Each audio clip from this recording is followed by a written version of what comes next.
Hey, Karol, that's a really interesting point you make there about the primaries.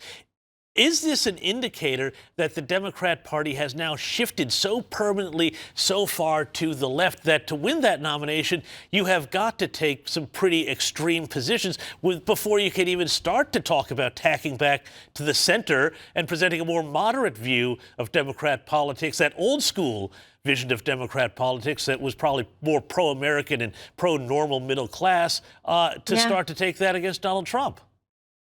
Well, exactly. I mean, all the energy in the Democratic Party is on the far left. It's coming from places like Mamdani and AOC. It's not coming from people like Kamala Harris, who herself is pretty far left. I mean, she wanted, the famous Trump ad was that she wanted to pay for sex changes for felons, for inmates.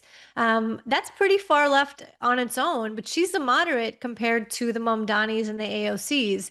So the idea that Gavin Newsom is going to tack that far left and then head back to the center for the general, I'm not sure it works out the way that he thinks. And I really don't see Americans lining up with this philosophy of his. No, and I agree with you there on that, Karol. And yet at the same time, it seems like despite having, one term of Trump before and then another year or so and a big cultural swing back to normality on so many things, we keep seeing stories about this.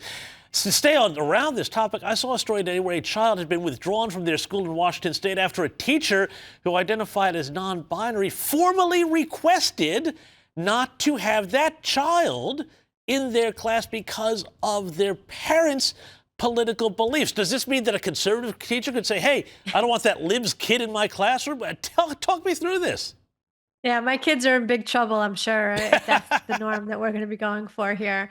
Yeah, it's crazy. It's a crazy thing to do. And that's where the Democratic Party is. They are in a crazy, crazy place. Now, does that mean that they can never win ever again? Of course not. And you could see it in the different races that we've had in America in the last few months. The Virginia governor's race, the New Jersey governor's race. We just had a mayor of Miami flip to Democrats.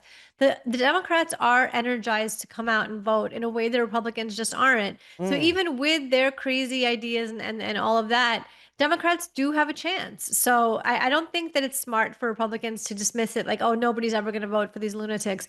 People may, and you really have to get out and vote and stop that. Hey, Yep. very quickly, Karol, I want to just get your reaction to this, though. Bill Maher, he has come good, it seems, in some ways. Look at this exchange he had with his pro-Palestinian guest, Anna Kasparian, where he left her speechless after asking what Middle Eastern city she might be able to live in, getting around the way she likes to in the West. Have a look at this. Where would you live? What city would you live in? Well, Where do you think you'd be comfortable in that dress? I'm sure it would not be comfortable in this dress in any of the various Middle Eastern countries that have been destabilized by You're not really blaming it on Whitey. Karol, I don't know, despite her protestations, I think she was blaming Whitey. What do you reckon? Yeah, the destabilizing, it's America's fault, everything's America's fault. That's a very familiar argument from the left. And I think that they use that for, basically everything. How come Cuba's communism hasn't worked out? Well, America's, destabilized them and that kind of thing.